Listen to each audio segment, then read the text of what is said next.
Ahí está. Ahí volvió la vida. Ahora sí. Ya, ahora sí, vuelvo a la pregunta. Perdón la interrupción. Entonces, nosotros tenemos acá, nuestro sistema transaccional. Siempre lo pongo con Y por me quedo con el inglés. Ya, perdón por eso. Un sistema transaccional y, y uno cuando quiere construir reportes de ese sistema, desde ese sistema transaccional, muchas veces la cantidad de registros que hay son tan grandes que hacer las consultas para poder generar un reporte toma mucho tiempo. O sea, estoy hablando de que pueden tomar 20 minutos, 1 hora, 2 horas en generarse en la respuesta, la data, como para poder bajarla en el Excel, por ejemplo, y realizarla. Entonces se demora un montón. Eh, y, y- y esa misma data es la que yo necesito, ojo, para poder generar estos estados de los que hablamos en la clase pasada, la generación de estados conexos. O sea, yo para poder generar estados, ¿cierto? Yo necesito guardar la data en ciertos puntos, tiempo, órdenes que fallan, etcétera, que es data transaccional, pero además alguna que es como metadata, data sobre el proceso, cosas que están ocurriendo en el proceso, y va a ocurrir por cada orden que fluya, por cada paciente que llega, por cada paquete o bulto que llega a la bodega, es una instancia, por cada instancia de este BPMN, de ese flujo que ocurre, por cada vez van a generar otros datos, no solamente los que voy a registrar aquí.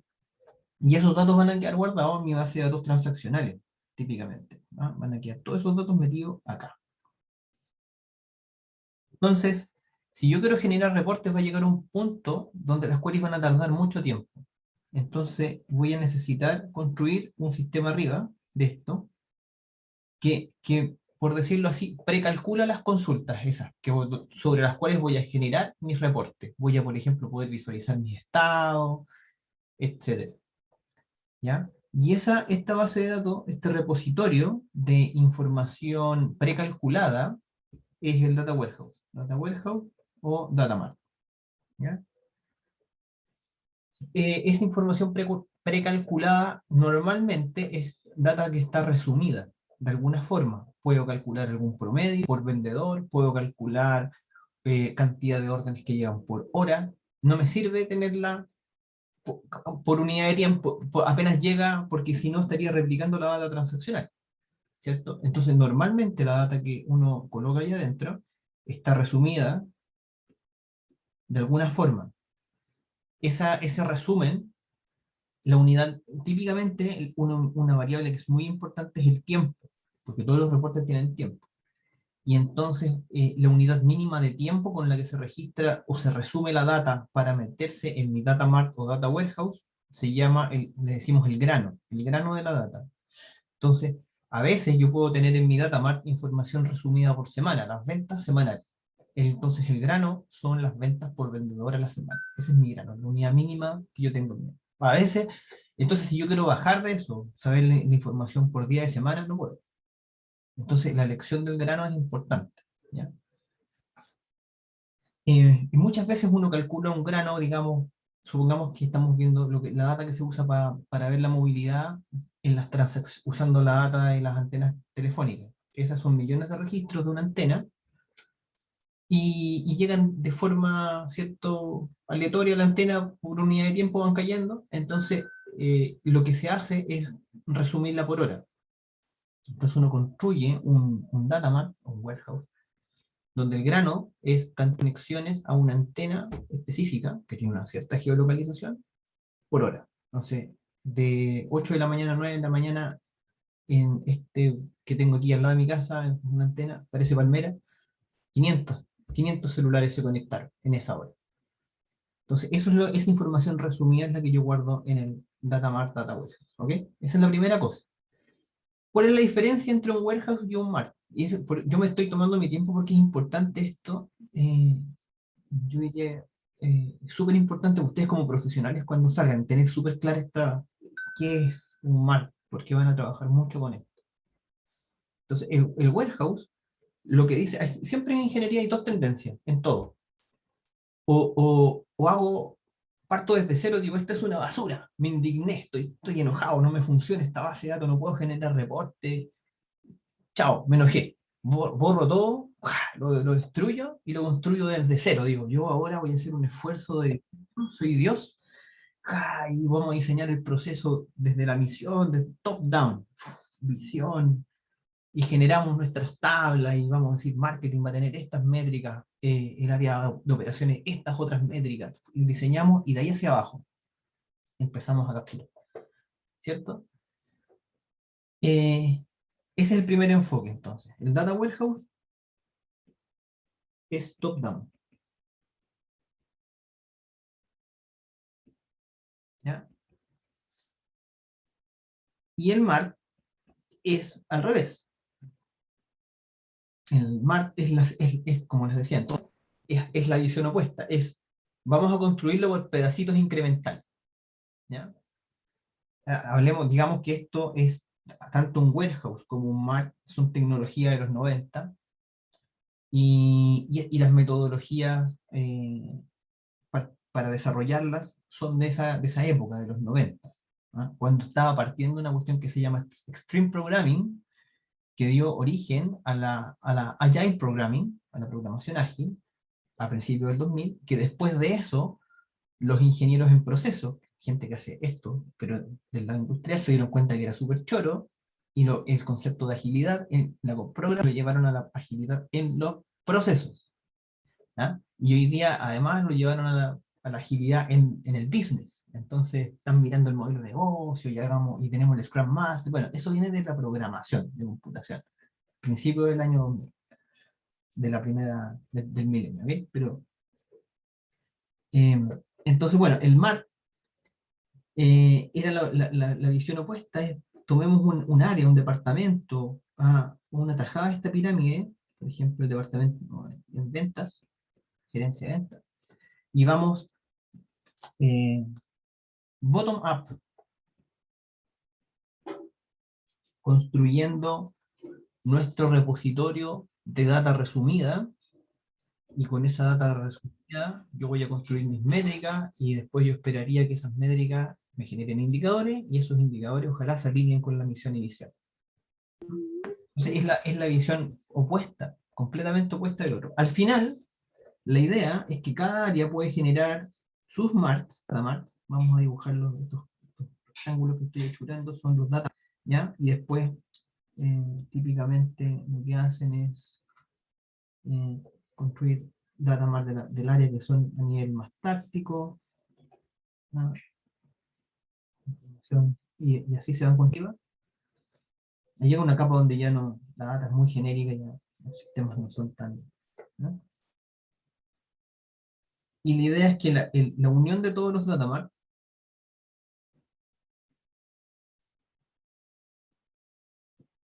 ¿cierto? Me van a generar el data warehouse. Esa es la idea, ¿ya? Ahora, esto que está acá, en el planeta fracasó. Y es exactamente lo que ocurre en ingeniería en general, lo que ha demostrado la historia. Cuando ustedes intentan tomar un sistema complejo y decir, es una base, lo destruyo y lo invento de nuevo y ahora va a ser eficiente, ha demostrado históricamente que no resulta, que falla, que se cae y que quedamos peor un buen tiempo, ¿ya? Y sale mucho más caro, etc. Y hay un montón de ejemplos en el mundo. Y el más famoso para nosotros en Chile es el Transantiago. El Transantiago se hizo exactamente eso. El sistema que había, que los conductores corren por ganar pasajeros, que los conductores se drogan y no duermen, que entonces lo que necesitamos es que tengan horario fijo y tengan parada fija, y habían sapitos que una persona que le decía, no, la otra está 3 minutos, no, eso no nos gusta, entonces saquemos esas prácticas. Entonces, 1, 2, 3, borramos el sistema y armamos uno nuevo, que se parezca a Europa, ¿ya? Y se armó el Transantiago, se licitaron las cosas, y ¿qué pasó en marzo del 2007? Que la gente estaba en la calle caminando a la pega, porque no habían suficientes buses, fallaron la frecuencia de los buses, falló la cantidad de buses, fallaron los recorridos, no estaban bien diseñados, un montón de problemas. El metro colapsó por meses, porque todo usaba el metro, la lógica es razonable, que todo usa el metro como troncal, y ahí está colapsado. tenemos después un tema más económico, el tema de los subsidios, o sea, y son muchas variables que uno no puede controlar. El ser humano es falible, ¿cierto? Todos se pueden equivocar. Entonces, ahora lo que es imperdonable es que técnicamente, en ingeniería civil, el tema de los subsidios está súper estudiado y se sabía que era insuficiente. En ingeniería industrial, si lo vemos como proyecto, nosotros sabemos que no se puede hacer un proyecto así de grande, es un proyecto de rediseño del sistema de transporte público muy grande y eso, no, eso iba a fallar. Estamos hablando del 2007, cuando esto ya se sabía. ¿Ya? Y en software eso se sabe también, o sea, por eso mismo los warehouse, que son tecnología que se vendía muy cara, se tomaba esa tecnología, se llevaba a la empresa, se borraba todo lo que había y se trataba de implementar, nunca funcionaba, siempre fallaba. Versus hacer data marts. Empezaban de a poquito, empezaban a involucrar además a cada área, generando reportes e información que es de valor para su operación, para su gestión, y de a poco lo iban mejorando y lo iban ampliando, ¿ah? En ciclos incrementales de crecimiento. Esta era la metodología de esos años, se llama metodología espiral, desarrollo de proyectos incrementales de software. Y esta metodología fue al final, este tipo de software y metodología fue la que prevaleció. Entonces hoy día cuando ustedes quieren construir un repositorio, quieren construir esta capa de datos, ¿no? que se nutre desde el proceso operacional, típicamente van a construir un MART, ¿ya? Y van a ir en ciclos incrementales mejorando. Y desde ahí van a generar los famosos reportes de estado que necesitan tener. ¿Ya? Me tomé harto tiempo, pero es que son cosas que ese concepto es muy importante. ¿Ya?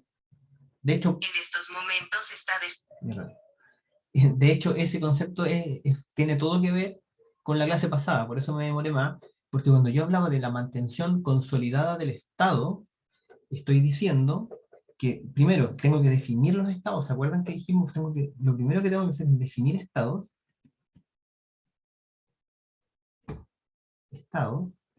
Tengo que definir la data que voy a guardar para poder calcular los estados,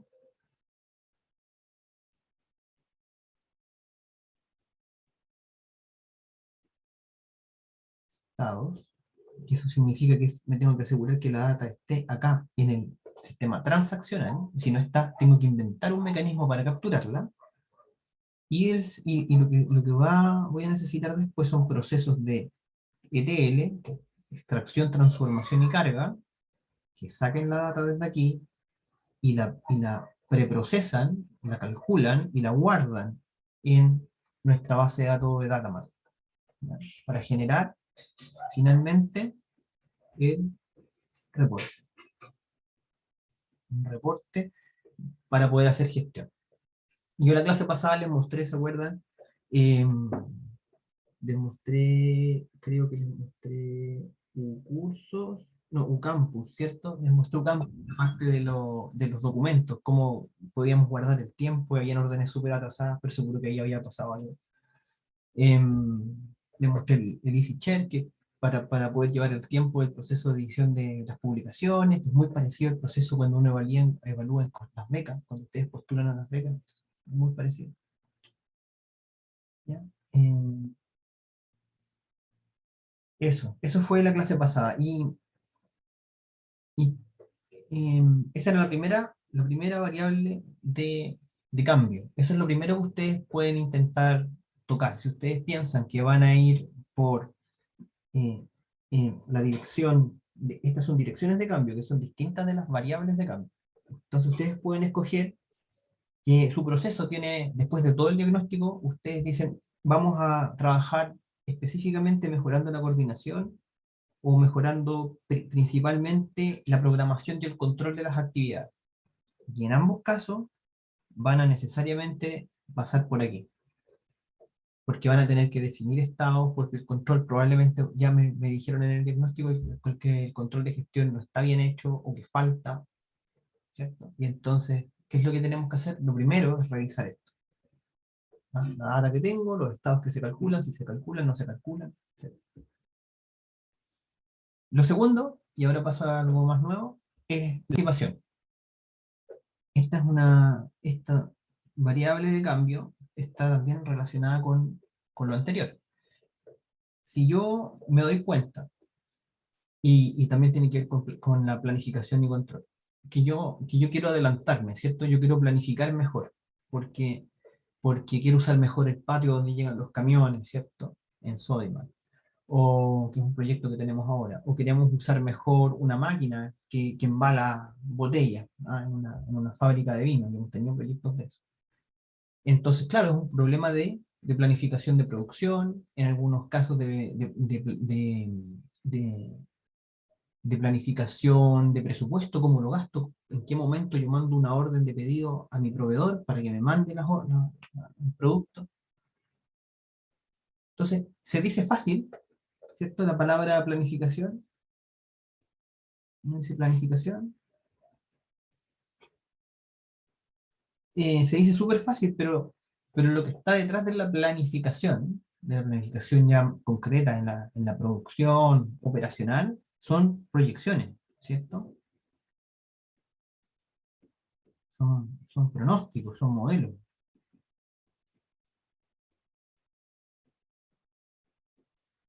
¿ya? Pronósticos. Aquí estamos hablando de modelos. Ese es el punto, ¿ya?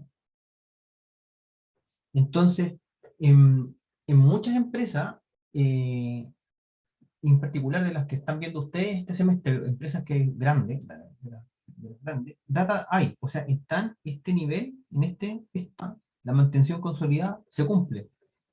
Tienen el sistema, tienen tal vez pistolas, incluso pueden tener códigos RFID, registran todos los productos súper rápido. Esto lo tienen, y probablemente tienen incluso algo de control de gestión. ¿Qué les falla? Les puede estar fallando esto, la variable de anticipación, ¿ya? Donde lo que yo quiero es poder generar un plan a futuro de qué es lo que tengo que hacer. Y ahí es donde yo creo que ustedes más brillan por formación, ¿ok?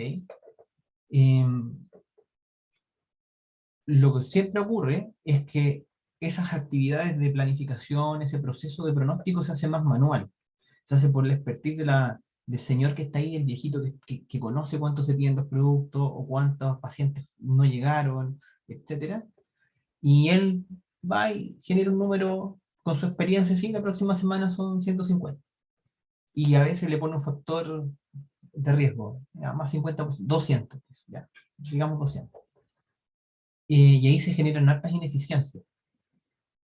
Entonces, cuando uno tiene una empresa que esto ya lo tiene, todo ese sistema ya lo tiene, trabajar directamente en esto es mucho más fácil. Ustedes pueden trabajar directamente con algunas técnicas de operaciones, por ejemplo, para planificar flota, para planificar las máquinas cuando están produciendo, ¿cierto? O bien si quieren hacer proyecciones de demanda en las bodegas, por ejemplo, pueden usar los típicos modelos autorregresivos, los ARIMA, ¿cierto? Y lo único que necesitan es las series de tiempo. Obviamente esas van a ser, algunas van a estar sesgadas, en algunos casos pueden tener errores, etcétera, pero el punto importante es que eso va a ser probablemente mejor que, va a ser mejor que lo haga una persona manualmente, ¿cierto? Además que si la persona yo la cambio, al viejito que hacía los manos lo saco y traigo a otro, ¿cierto? Perdimos el conocimiento y esa otra persona se puede equivocar bastante antes de poder aprender. Entonces estamos generando riesgo operacional innecesario, pudiendo estandarizar estas prácticas, ¿no? Entonces, cuando ustedes quieren trabajar hay una metodología que es la más usada para hacer modelos en empresas, ¿ah? En inteligencia de negocio.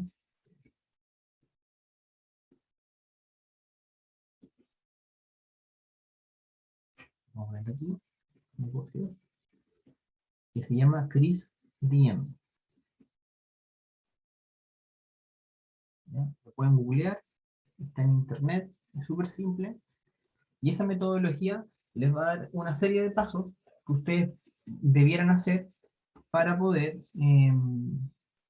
trabajar en un proyecto de BI de manera más ordenada. A ver, pongámoslo aquí.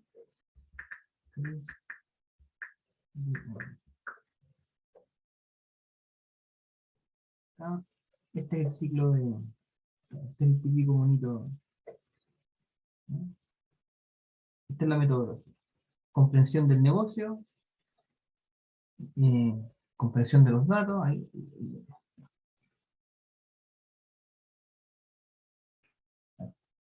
comprensión del negocio, data understanding, comprensión de los datos que tienen para apoyar el negocio, que si se dan cuenta, calza súper bien con la metodología de rediseño de procesos, porque hemos hecho esto involuntariamente o tácitamente. La idea de nuestra metodología de curso es que los lleva, los conduce a entender el negocio, a entender los procesos, a entender la data que hay ahí. Con esa data, ahí hay unas iteraciones entre el business understanding y el data understanding, que es lo que estoy haciendo. Ahí lo que te dice es que hay que encontrar un área donde tengo data suficiente para poder hacer un modelo que mejore el negocio. Esa es la idea, ¿no? Ustedes, algunos que trabajan en bodega, ya detectaron un proyecto donde eso ocurre. Y ahora después hay que seleccionar algún subconjunto de la data para poder generar el modelo. Y eso es lo que van a estar haciendo cuando hacen el alcance.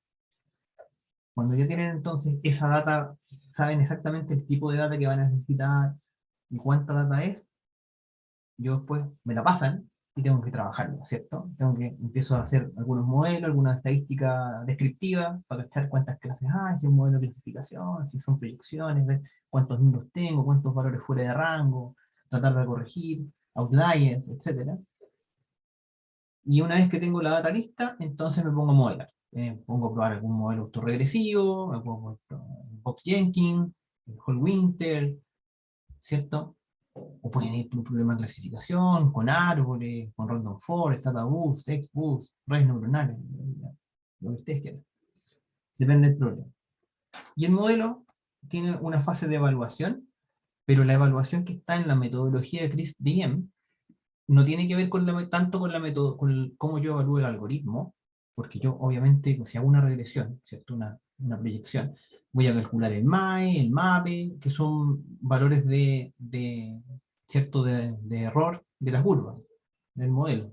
Pero después uno trata de hacer una evaluación empírica, uno podría probar echar a competir el modelo contra lo que está pasando, qué está haciendo el viejito, qué dijo el viejito, qué dijo el modelo.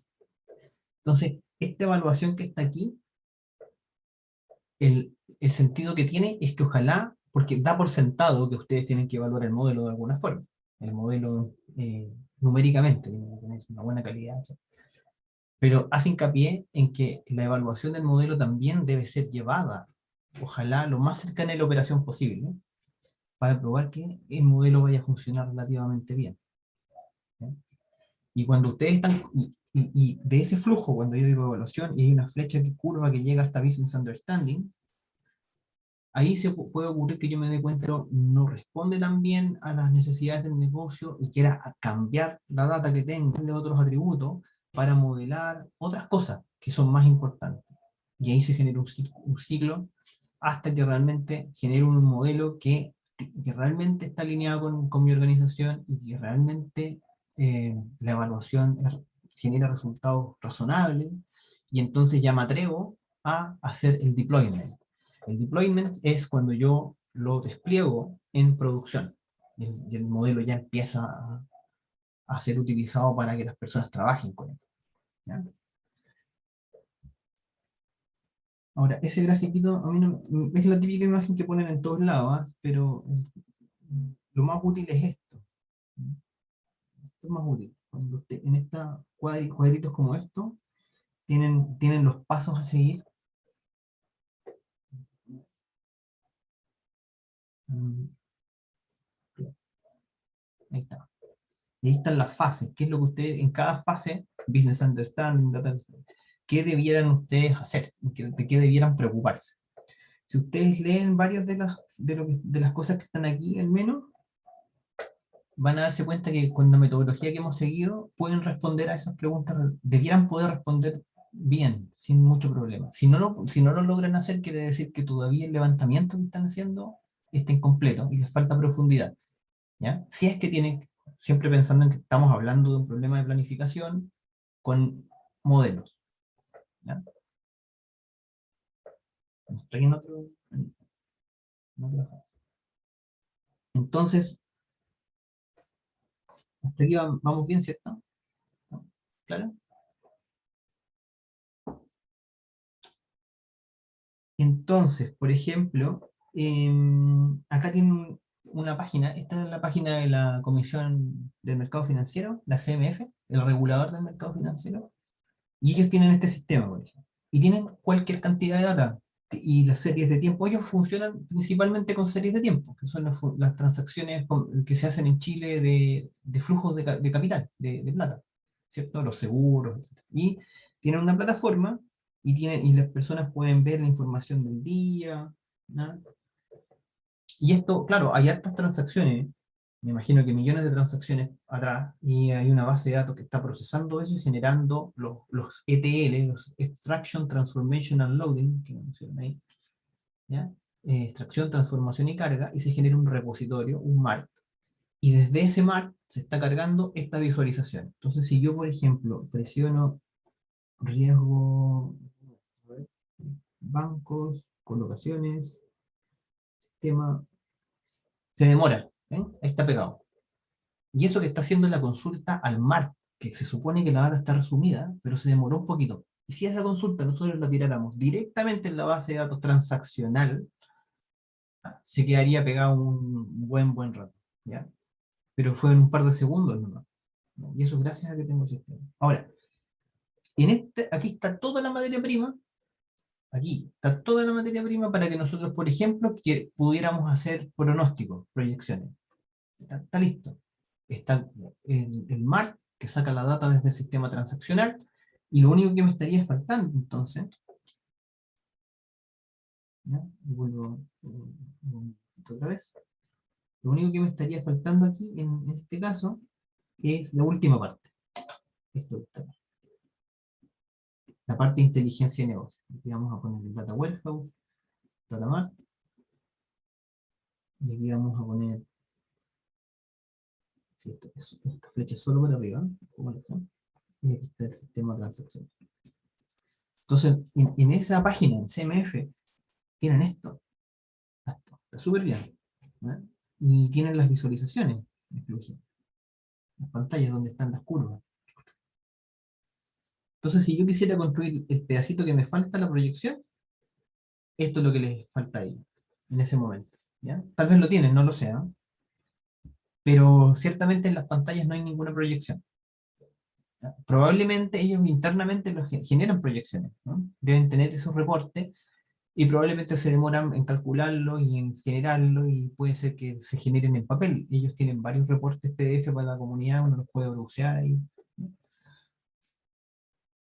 Entonces, claro, si yo me quisiera adelantar, esa componente es la que está faltando, ¿ya? Entonces, cuando yo hablo de anticipación, entonces necesito construir el sistema de BI, necesito construir, ¿recuerdan? Los modelos, las visualizaciones adecuadas, y la construcción de esto que está aquí usa esa metodología que yo les mostré, CrisDM.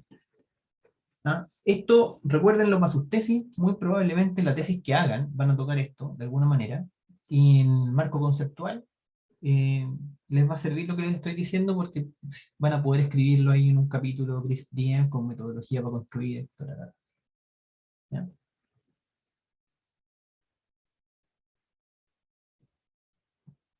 Super, ¿alguna pregunta de esto, chiquillos? No, aprovechen.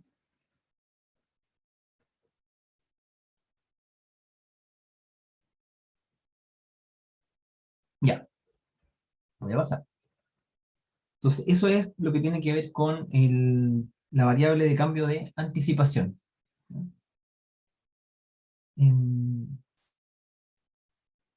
hay un tema que se me olvidaba mencionar acá, y que perdón, voy a volver a esto porque sí es un tema importante, y es el tema de, no voy a ir por el lado de la calidad, voy a poner confianza. Esta cuestión es fundamental, diría, confianza. ¿Ya? Y es un tema que en general no se habla mucho cuando uno construye modelos, o si ustedes van a una empresa a generar los modelos, normalmente los van a contratar para que hagan modelos. Y hasta las últimas consecuencias, y ahí está la data, y traten de hacer un modelo. Y la gente no se detiene a pensar, eh, típicamente los encargados de los procesos, ¿ah?, que quieren hacer esto, no se ponen a pensar en la confianza que las personas puedan llegar a tenerle al modelo que se genera, ¿ya? Y esto de aquí es un elemento clave, ¿ya? Lo voy a poner en inglés. Es clave para poder implementar esto a nivel de un proceso que queda en producción. Porque si no tengo data en el modelo, finalmente no lo voy a usar, ¿va? Porque el sistema, estamos en procesos humanos. Para poder abordar la calidad del modelo, la confianza del modelo, perdón, hay varios elementos. El primero es la calidad de los datos, ¿ya? Entonces, cuando uno entra a una empresa donde la gente no le cree a su data transaccional o a los reportes que tiene, si es que tiene, llegar a generar un modelo que las personas le crean va a ser muy difícil. Entonces, el tema de gestión de cambio, ¿cierto? El tema de gestión de cambio,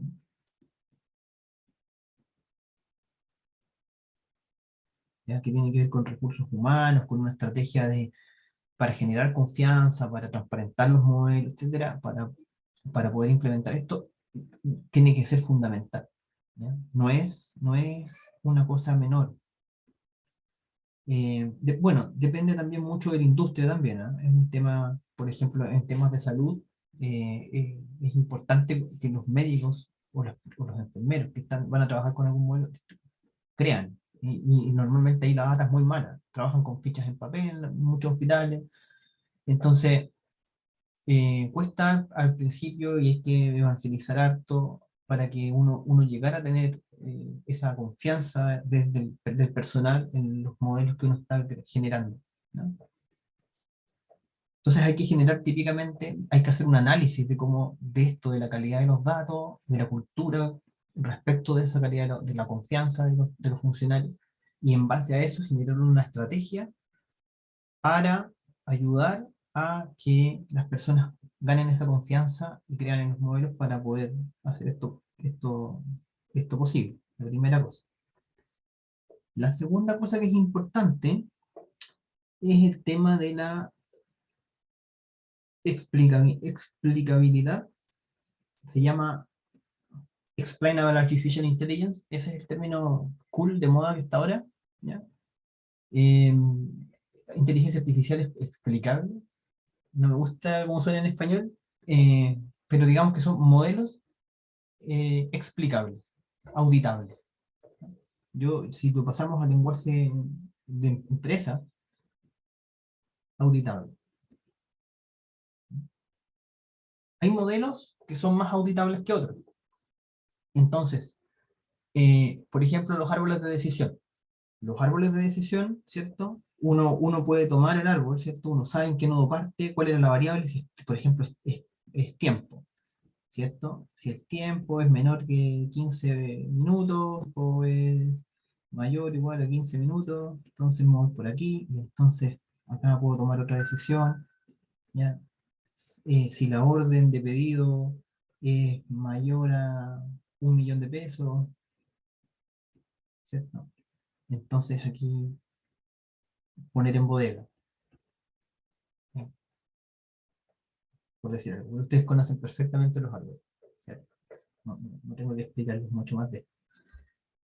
Este modelo yo puedo entender, si yo se lo paso a alguien, él va a entender, ok, lo primero que yo hago es el tiempo. Ok, sí, yo hago eso. Después tome la orden de pedidos, el valor ok, ya, bacán. Entonces el ser humano, el jefe del área, los operarios pueden validar el modelo fácilmente. Yo lo puedo ver, puedo entender cómo toma decisiones el modelo, ¿cierto?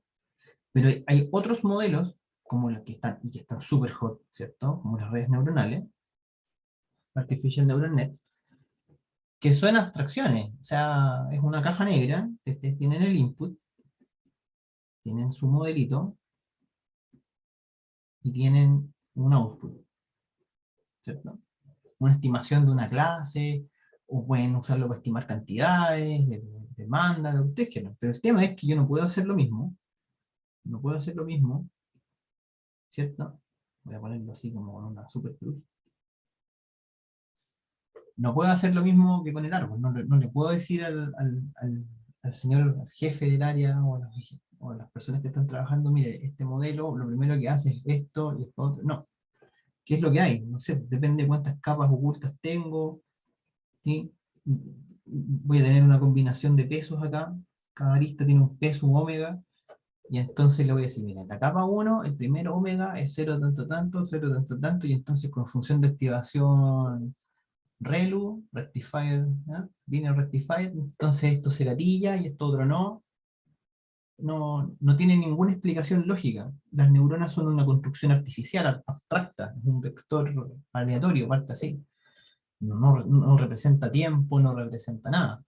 Es muy difícil encontrar una explicación de esa red neuronal a las personas. Y entonces, a veces, dependiendo de la industria donde están trabajando, es el modelo que van a escoger. Tal vez la red neuronal da extraordinariamente mejor que un árbol, 5 8 10% más.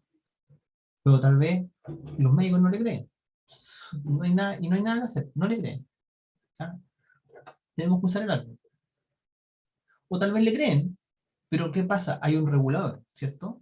Los hospitales, uno los tiene que auditar, en el mercado financiero tenemos la CMF que regula las instituciones financieras y los modelos deben ser explicables. O sea, está escrito en las regulaciones, hay que auditar. Entonces, puede ser que incluso que las personas tengan la confianza, haya este factor de la regulación, no voy acá abajo,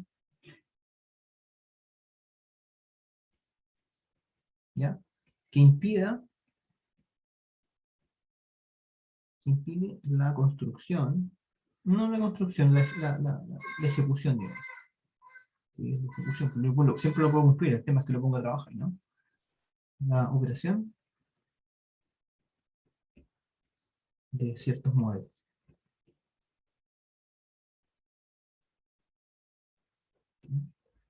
Entonces, y ahí yo puedo optar por hacer algo que sea menos bueno, porque hay que cumplir la regulación. Explainer, regulación, y ya, y hay un tema acá que es súper importante, que es el tema de la responsabilidad.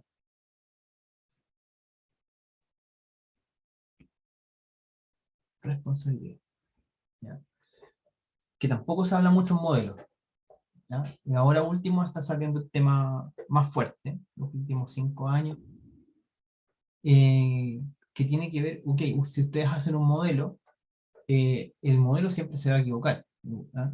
Dependiendo de la data con la que yo aprendí, van a haber ciertos sesgos, ¿cierto? El más popular, tal vez, el más como de prensa, es el sesgo más social, ¿no? Que se perpetúan ciertos sesgos, por ejemplo, si trataron de usar modelos de predicción en textos de juicio, y lo que ocurrió fue que se asocia el color negro, hombre negro, está más asociado a crímenes que caucásico, ¿ya? Entonces, claro, en esos modelos están perpetuando ciertos sesgos, eh, que es un tema de responsabilidad, ¿cierto? Después, si yo aplico un modelo para poder generar, autoprocesar causas que considero simples, entonces puedo estar dándole penas más grandes a personas simplemente por ser negros, ¿cierto? Que todos estamos de acuerdo que es inconcebible. Entonces, es un tema. Y- pero el problema es que los modelos siempre se entrenan de la data disponible, ¿ya?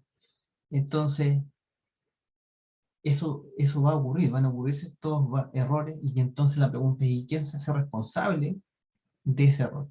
¿El desarrollador o la empresa? A veces, muchas veces hay empresas especialistas en cierto tipo de modelos que le dan con servicio a otras empresas. ¿quién es responsable? ¿El tribunal o la empresa de Google que generó el algoritmo? Digamos, no, estoy inventando que sea de Google, ¿ah? Ojo, no sé si, pero para que tengan una idea que son dos empresas distintas, o dos organizaciones distintas. Este tema en Chile todavía en particular está abierto en Chile, abierto. La regulación está avanzando en Europa. Salió la semana pasada un draft de legislación de inteligencia artificial, y está súper interesante porque reconocen distintos de la tecnología, distintas aplicaciones, y para cada nivel se le exige más cosas al modelo. Por ejemplo, si vamos a hacer proyecciones de demanda, de órdenes de compra en bodega, nada, bueno, a alguien le va a costar algo de plata, pero no es que alguien vaya a morir, no va a haber una responsabilidad civil, o, ¿cierto? Muy grave que no se pueda resolver de otra forma, ¿no? El modelo ese es un modelo básico, deja que las personas desarrollen y las empresas usen mucho freno a ese desarrollo.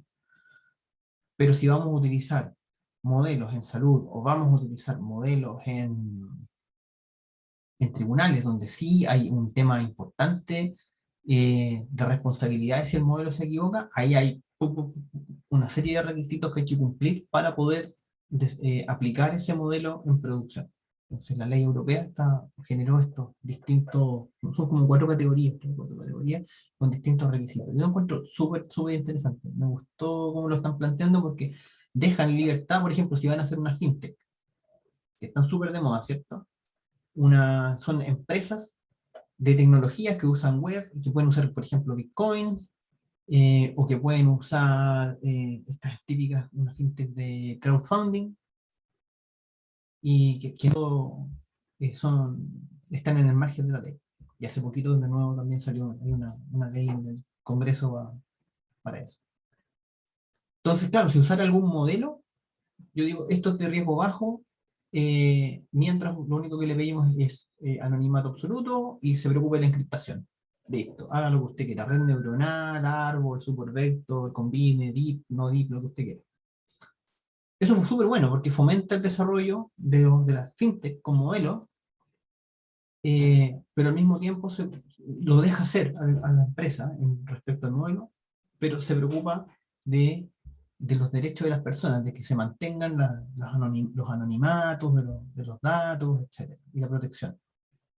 ¿No? Súper bueno, es una legislación liviana y permite el desarrollo. Entonces, eh, y de escuchar mucho más en los próximos años, y a mí me parece que es súper bueno.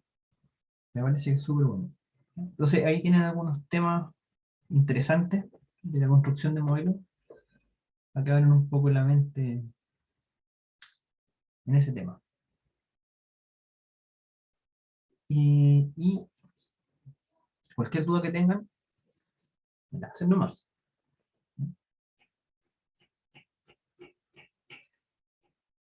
Ya, paso a la tercera. Tercera variable de cambio es la integración de los procesos conexos. ¿En qué tenemos que estar pensando? Esto tiene que ver con las típicas empresas. Aquí tengo un BPMN, ¿ya? Es una agencia de viaje con un cliente. Entonces, cuando ustedes van a una agencia de viaje, ustedes quieren viajar, no sé, pues, a Miami, quieren ir a Disney, a un parque de diversiones, y sus vacaciones. Ya, fuera de Chile, sí, típicamente, pues en Chile no tenemos tanto problema. ¿Ya? Pero, o en Japón, si se van muy lejos, entonces que alguien los a poder armar su vacación. Entonces, las agencias normalmente entregan un servicio completo, desde que te compran el pasaje de avión, te agendan los taxis de ida al aeropuerto, de recogida en el destino hacia tu hotel, etcétera. Te agendan todo, te compran hasta los boletos de los parques de diversiones, etcétera. Entonces uno va con una tranquilidad absoluta, vas, disfruta. Realmente es buen servicio, digamos, es lo que hacen las agencias. Eh, entonces, en ese caso, cuando la agencia compra el pasaje de avión, por un lado, compra los taxis, lo que está haciendo es integrándose ¿cierto? Acá. Se está integrando con otras empresas. De hecho, las personas en la agencia de viaje normalmente tienen una vista especial del sistema de las compañías aéreas. Entonces se pueden meter directamente al sistema de American Airlines o de LATAM, ¿cierto? Y mirar y ver los pasajes, ver las disponibilidades y comprar pasajes o reservar los asientos, etc. Más especial. Business to business, ¿cierto? Pero semi automático, ¿no? Porque está la señorita ejecutiva de la agencia que tiene que ver y conversar contigo como cliente y ahí va mirando y reservando. Eh, o también cuando pide un taxi que te vaya a buscar a la casa, entonces se mete al sistema de Transvip, compra el taxi, etc. Tal vez tienen precios especiales, etc. No lo sabe.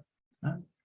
Y cuando la señorita ejecutiva pone un taxi en Tokio para que me vaya a recoger a Narita y me lleve a mi hotel, también, pues entonces ella llama o conoce una empresa tal que en ese lugar, o habla con otra agencia, de agencia a agencia, y la otra agencia, ¿ya? Y ahí hay alianza.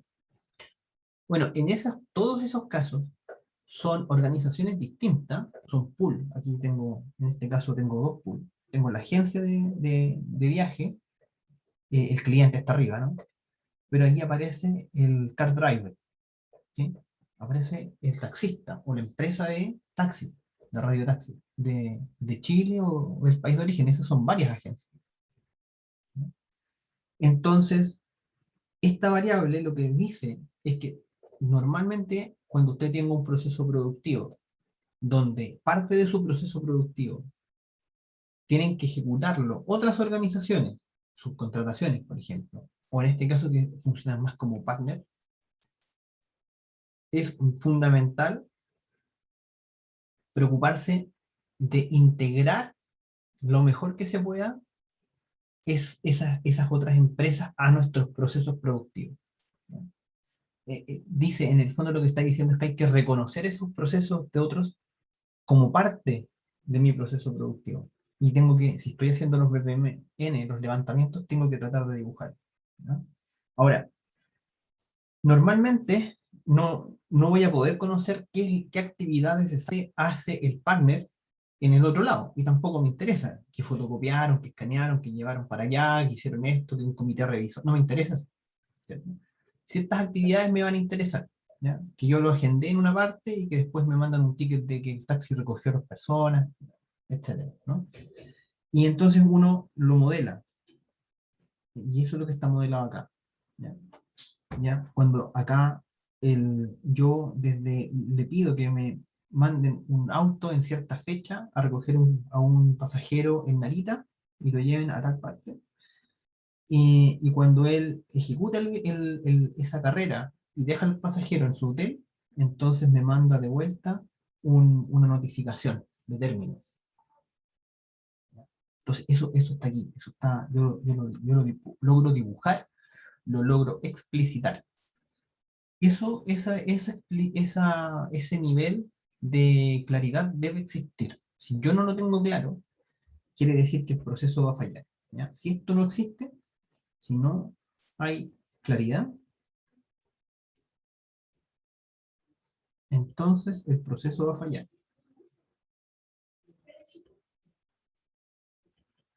O digamos que está mal diseñado, más que fallar. El proceso va a ser menos gestionable. Eso es lo que ocurre, ¿ya? ¿Por qué? Porque si yo no tengo esto, entonces, si yo quisiera saber cuál, si el señor de Tokio cumple con los horarios para los que yo lo pedí, ¿cierto? Pero yo no, en ningún caso me preocupé de dibujar estas conexiones, ¿ya? Eh, ni de hacer un buen diseño de este proceso. Entonces, no puedo generar métricas, no puedo generar indicadores, no puedo tratar de generar algún reclamo, etcétera, ¿no? Entonces, yo necesito, sí o sí, que de las empresas que son colaboradoras o que son tercerizadas, necesito diseñar estos flujos de comunicación lo mejor que yo pueda, que me permitan hacer gestión. De hecho, no me gusta. ¿Y qué significa eso? Yo, por ejemplo, de nuevo, puedo guardar tiempo, tiempo de salida del mensaje, tiempo en que me dijo que estaba ok, o sea, acá, tiempo ok, puedo guardar el tiempo cuando él va saliendo, ¿ya? Hasta que me llegue a la recepción. Podría armar un proceso acá, si se fijan, en ningún caso hay un proceso de confirmación del customer, del cliente. Entonces, en este caso particular, yo reconozco que tengo el... Perdón.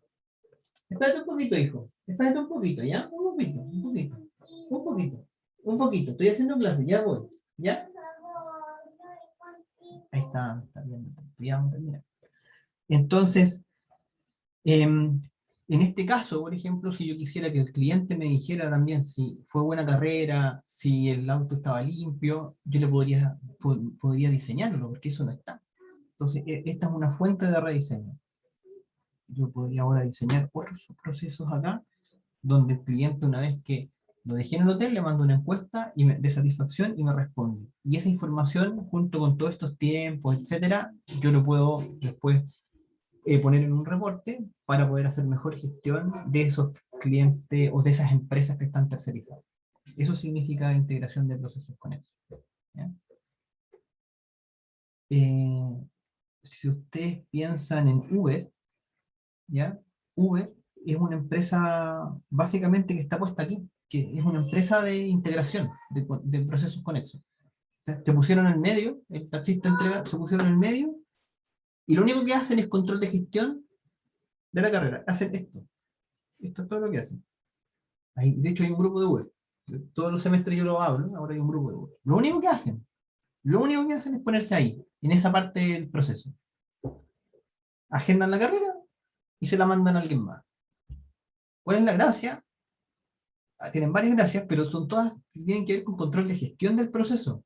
Saber dónde está el auto, que salió, que me vino a buscar, que ya me recogió, que me demoré 10 minutos en llegar, que me dejó, y después me dicen, ¿cómo estuvo la carrera? ¿Bien? Sí, 5. Bacán. Pero yo cuando llegué a Chile el año 2008, control, puse una pregunta que era exactamente Uber, y Uber no existía. Porque era obvio, alguien lo tenía que hacer. ¿Ya? Y bueno, de hecho hay un montón de empresas ahora que hacen esto en distintos niveles, flotas de radiotaxis con empresas, fantástico. ¿Ya? Entonces, ¿cuál es el punto? Que esto que está acá normalmente se ha hecho tan mal históricamente, y sobre todo en países, en Chile, no hablemos de la hablemos de Chile. ¿Ya? Se ha hecho tan mal que uno deja un espacio gigantesco de mejora para poder colocarse ahí, en la nueva era de aplicaciones. ¿Ya? Ahora, el tema es que las barreras de entrada son bajas. ¿Ya? Entonces, ahí hay todo un tema interesante también. ¿Ya? Pero esto que está acá es importante y normalmente esto genera negocio. Esto genera, si ustedes se preocupan en los procesos conexos, me estoy refiriendo, en general, no solo a esto del taxi. Ustedes logran generar VPN, conexiones. ¿Ya? Y hay algunos mercados donde eso se hace muy mal, muy ineficientemente. Y ahí se pueden generar aplicaciones interesantes. Se lo digo sobre todo a la gente que le gustan los startups. Es un mercado interesante. Piensen en Spotify, piensen en Netflix, que empezaron ahora a generar sus contenidos, pero al principio eran tan medio, y ya, y minaban todo lo que yo veía, tenían información comercial, ¿sí? Etcétera. Bueno, eso chiquillos, lo vamos a dejar hasta acá. Nos vemos en la próxima clase. Me voy a quedar aquí un ratito, si tienen preguntas. Chao, profe, gracias. Oh. Chao, profe.